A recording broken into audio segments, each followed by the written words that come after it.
dedicate this poem to my biggest inspiration, Miss Zarowski. She gave me the idea to write this poem. I only pray and make her proud by reading this in front of all of you. She offered a beautiful light, that of which I have been searching for years. Thank you. I will forever be here. I will forever miss being in your classroom. So cute. It all starts with life. Starts with the golden light of birth. A loving mother cradling their baby girl. A caring father at her side. Both are incredible parents from the start. They know the difference between right and wrong. They know the ways of life, and they have the power to guide their daughter into the right direction. So protective, so new to this, but it does not matter, because they have prepared for months of her arrival into the world. They both know that she will be extraordinary one day. It all starts with life. Starts with the golden light of birth. A daughter born from a mother who will lack the mental capacity to feel empathy and heart for others. The line between good and evil is blurred with this one. The absence of compassion, the presence of greed and selfishness will put her baby daughter into the line of a war that she will fight for years. But the mother cannot help any of this, really. Her mind is clouded with sickness and depression, and there isn't anything that can penetrate her skewed visions of reality. Cannot help that she is pushing her baby daughter away when she knows she is trying to grant her the world. In a way, she had. In all of the chaos, it all added up, and it could not be ignored any longer. And the moment comes, and the problem comes before the daughter's birth, because her father left bruises like roses blooming onto her mother's skin as he stormed out of the oh-so-small apartment on the bad side of town, left with wishes of that baby girl and angel taken back from God's hand. Next comes toddlerhood, a time of exploration. In a big, spacious yard, play gyms and elaborate celebrations for birthdays and play dates and holidays and weekends. Sunlight beaming. Everything is colorful and fascinating and clean because someone took the time to be sure the child sees the beauty in the world before their eyes are open to what it really has to offer. Because someone cared that they were to be happy. Next comes toddlerhood, a time of exploration, locked up in an apartment-like cage with stale air to breathe. Winding like a maze, all connected, towering over the toothpick of a girl who loves to dream because that is all she is allowed to do. Only a stubborn grandmother, who is fragile like a blown glass figure, to watch over her. Her younger sister is living 5 doors down the street, their relationship strained and tired. Her mother is driving the road for months at a time and she hardly sees her. But the new father, for all she knew, was truly her own because a 4-year-old would never understand what had been of her mother's toxic relationship. There was no preschool and no kindergarten.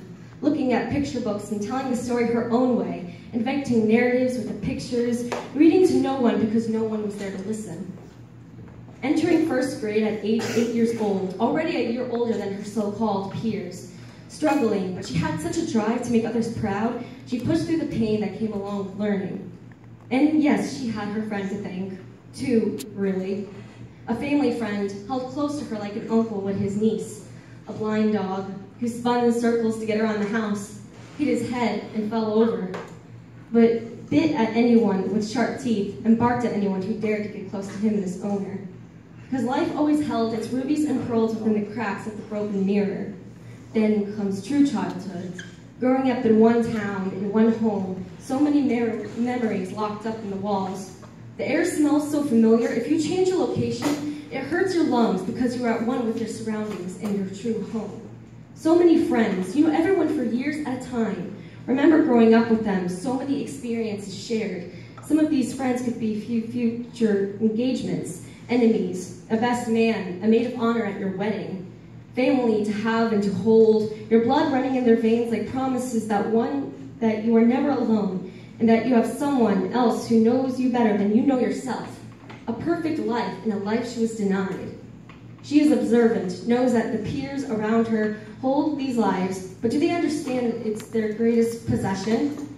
Then comes true childhood, wandering, isolation, and anxiety, moving and adapting, new schools, new identity, new friends, new air to breathe, new soil to walk on, new image to project, to show the new girl is something worth gold and silver, not the dust and ashes she was born into. It was like a curse set upon her bones. She was once a raven with glorious wings, but she broke them both along her journey and forgot how to fly, could only sing herself to sleep as she waited for anyone to find her. She had lost her friends that she called brothers and sisters, had promises given and taken away because others did wrong and she had to pay the price. A life of ups and downs and rarely any ups. And when these two sides of life finally grow up and meet each other, the girl born into dust and ashes, who is gifted with young wisdom and a keen eye, sees how life is so unfair because this person was given gold and silver when all she was given was dust and ashes. Because with no stability from the start, the foundation collapses in on itself like a dying star, and everything around it is crushed. No mother and father would allow that to happen to their new baby daughter, and the idea scares cold fear into their hearts. Everyone wonders why she now stands out from the crowd. She speaks up because she has a story to tell. What of those born to gold and silver, expensive clothing and jewelry and shoes and purses that a single mother could never afford in a year's worth of work along with all the bills she has to pay? Watches that only tell our time is running out, and it is quite funny to watch everyone dress up time in silver and gold like it is more valuable that way. It's valuable on its own. Scraping and peeling at their body like wounds, plucking every unnecessary hair, covering up any blemish that says, I have a story, because really, when you do that, when you cover up the scars you own, you hide your true self because no one has seen the true you and you want to keep it that way. This little girl was blessed with hideous scars and she beams with pride at sharing her stories because she could see the beauty in all of the pain that she had endured. Many who were born from gold and silver take everything for granted. Their whole life was handed to them on a silver platter when that little girl was scavenging for the little rays of sunlight to feed off of. The little girl is angry because no one sees the blessings they were given from God, and she feels like she has been turned away from, a complete blind eye. She is confused and angry and starving for anything she can hold on to. She was given plenty. Isolation, enemies, dangerous daydreams. What feels like hundreds of houses holding the promise of warmth, and when that little girl lets its comforting arms circle her, she is instead shoved away like she was never meant to stay. The shining hope that things might just get better with one more move, but she has given up trying to keep that flame from flickering out, and it nearly did. But she holds herself high, knows she is here for a reason, knows that whatever may be ahead of her, she's faced enough to last a few lifetimes, knows that this poem will linger in the minds of those who are willing to listen and open their ears, knows that she is one of the very few who can balance everything opposite and identical of what she really is and who she was meant to be. The little girl with gold and silver hanging like stars from her heart, a little girl with dust and ashes in her veins.